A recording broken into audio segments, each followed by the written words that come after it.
নমস্কার বন্ধুরা, আমাদের চ্যানেলে আপনাদেরকে স্বাগত জানাই। যারা চ্যানেলটিকে প্রথমবার দেখছেন তারা অবশ্যই চ্যানেলটিকে সাবস্ক্রাইব করে নেবেন এবং বেল আইকনটি দাবিয়ে দেবেন, যাতে এখানকার সকল ভিডিওর প্রথম নোটিফিকেশন আপনাদের কাছে পৌঁছে যায়। যাই হোক, টপিকে আসি। আজকে আমরা এই ভিডিওতে কিছু প্রশ্নের উত্তরের সলিউশন দেব। আমরা গতকাল এসএসসি অফিসে দেখা করতে গেছিলাম, তো ওখান থেকে আমরা অনেকগুলো প্রশ্নের উত্তর নিয়ে এসেছি। ঠিক আছে, তো সব কথা বলার শুরুতে একটা কথা বলে রাখি। এখন আমি যে অ্যান্সার্সগুলো দেবো এগুলো সম্পূর্ণ কমিশন থেকে যা আমরা শুনেছি তার ওপর। তাও আপনারা একবার নিজে কমিশনে গিয়ে কথা বলে বা কমিশনের সাথে ফোন করে কথা বলে তারপরেই ডিসিশন নেবেন। আমাদের ভিডিওর কথার ওপর বেস করে কোনো ডিসিশন নেবেন না। এই কথাটা বলার কারণ হচ্ছে, সবচেয়ে বড় ব্যাপার, ওরা নিজেরাই জানে না যে কি হবে কি হবে না। প্রথম কথা, এসএসসি অফিসে খুব ভিড়।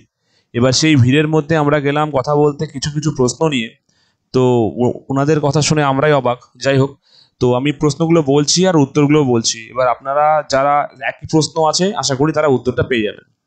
তো সবচেয়ে বড় প্রশ্ন যেটা আমাদের প্রথমে করা হয়েছে সেটা হচ্ছে যে একটা ক্যান্ডিডেট একাধিকবার অ্যাপ্লিকেশন করতে পারবে কি, মানে ফর্ম ফিল আপ করতে পারবে কি।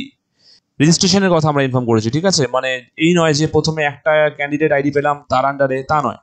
একাধিকবার সে ক্যান্ডিডেট আইডি পেতে পারে কি। তো ওরা বলেছে একটা, যদি কোনো ক্যান্ডিডেটের ভুল হয়ে যায়, বেস্ট অপশান হচ্ছে, ওরা বলছে যে বেস্ট অপশান হচ্ছে তুমি নতুন একটা ফোন নাম্বার নাও, নতুন একটা ইমেল আইডি নাও, নিয়ে নতুন করে অ্যাপ্লিকেশন করো। লেটেস্ট যে অ্যাপ্লিকেশনটা করা হয়েছে তার ওপর বেস করে নাকি অ্যাডমিট কার্ড আসবে। জানি না কেমন করে সম্ভব, কারণ হিসাব মতো আপনি যদি একাধিক আইডি তৈরি করেন, ক্যান্ডিডেট আইডি তৈরি করে যদি আপনি অ্যাপ্লিকেশন করেন, লজিক্যালি প্রত্যেকটা ক্যান্ডিডেট আইডির জন্য আপনার কাছে একটি করে অ্যাডমিট কার্ড আসা উচিত। কিন্তু ওরা বলছে যেটা লেটেস্ট তার ওপরে আসবে। 1 নাম্বার কোশ্চেন।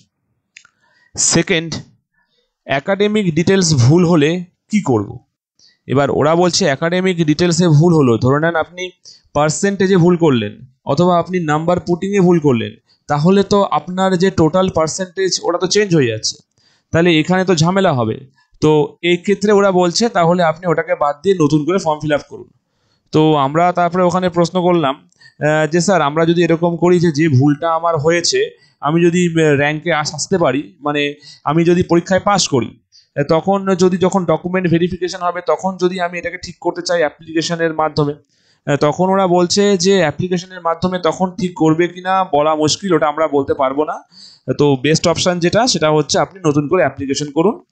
দুটো অ্যাপ্লিকেশন করলে কোনো অসুবিধা নেই, এটা ওদের কথা, আবারও বলছি। নেক্সট, আমরা পরে যে প্রশ্নটা করি সেটা হলো, যদি কেউ মিডিয়াম অফ ইনস্ট্রাকশন ভুল করে থাকে স্যার, মানে কেউ ধরুন বাংলা মিডিয়ামে পড়ে, সে ভুল করে ইংলিশ মিডিয়াম সিলেক্ট করে ফেলেছে, তো ওরা বলছে কারেকশনের উইন্ডো আসবে। ঠিক আছে, এই কথার উত্তরে ওরা আমাদেরকে বললো কারেকশনের উইন্ডো আসবে, একটু অপেক্ষা করতে বললো, যে কারেকশনের উইন্ডো আসলে একটু দেখে নিতে কি কি কারেকশন করা যাচ্ছে, যেগুলো কারেকশন করা যাবে সেগুলো ভালো, আর সেফ থাকার জন্য আবারও একই উত্তর, নতুন করে অ্যাপ্লিকেশন করে নিতে। মানে সব কথার শেষে ওনারা একটা কথাই বলছে, নতুন করে অ্যাপ্লিকেশন করে নিতে। ফোর্থ, আমরা যে প্রশ্ন করি সেটা হলো যে যদি কেউ বাবা মায়ের নামের ডিটেলসে কোনো রকম ভুল করে থাকে তাহলে সে কি করবে। তো তখন ওরা বলছে যে এরকম টাইপের যদি ভুল হয়, ছোটোখাটো মিস্টেক, একটা স্পেলিংয়ে মিস্টেক হয়েছে বা কিছু, তাহলে এরকম ক্ষেত্রে সেটা কোনো বড় ইস্যু হবে না। সেটা পরে যখন ডকুমেন্ট ভেরিফিকেশন হবে তখন এটাকে ওরা ঠিক করে নেবে। অরিজিনাল মানে আপনার যে প্রুফ থাকবে, প্রুফ শো করলে ওরা ওটাকে ঠিক করে দেবে, এটাতে কোনো বড় কোনো মানে প্রবলেম হবে না। আচ্ছা, লাস্ট প্রশ্ন আমাদের ছিল যে তাহলে কি আপনি শিওর যে স্যার এডিট উইন্ডো আসছে। তখন উনি বলেন যে এডিট উইন্ডো আসার কথা আছে, তাও কনফার্ম ওরা বলতে পারেনি, ওরা বলছে আছে। তো ওরা বলছে এডিট উইন্ডো আসার কথা আছে, তো ওখানে আপনি যা যা ভুল হবে ওগুলো ঠিক করে নিতে পারবেন। তখন আমরা বলি সব কিছু কি আমরা এডিট করতে পারবো। তখন ওরা বলছে না, সব কিছু তো এডিট করা যায় না, একাডেমিক ডিটেলস বা যেগুলো এডিট করা যায় না সেগুলো তো দেওয়া হবে না, বাকি কি কি আসছে আমরা এখন কিছু বলতে পারছি না, আপনাকে এর জন্য অপেক্ষা করতে হবে। এইটুকু আমাদের কথা। তো আশা করি এখান থেকে আপনারা অনেক প্রশ্নের উত্তর পেয়েছেন। এবার ডিসিশন নেওয়াটা আপনাদের ওপরে, আপনারা এবারে কি করবেন না করবেন এটা সম্পূর্ণ আপনাদের ওপরে, আমরা আপনাকে কোনোভাবেই জোর করতে পারি না। তো এইটুকু বলছি, কোনো কিছু মানে স্টেপ নেওয়ার আগে একটু ভেবেচিন্তে স্টেপ নেবেন। আপনি দরকার হলে পার্সোনালি একটু কমিশনে যান, ওখানে গিয়ে কথা বলে অ্যাপ্লিকেশন করে দরকার হলে তারপরে আপনি যা যা অ্যাপ্লিকেশন করা সেটা করবেন। যদি আপনি মনে করেন যে আমি আবার অ্যাপ্লিকেশন করবো তাহলে অবশ্যই করুন, কিন্তু অবশ্যই সেটা সম্পূর্ণ শুনে নিয়ে তারপরে। ঠিক আছে, আজকে এই পর্যন্তই। ধন্যবাদ।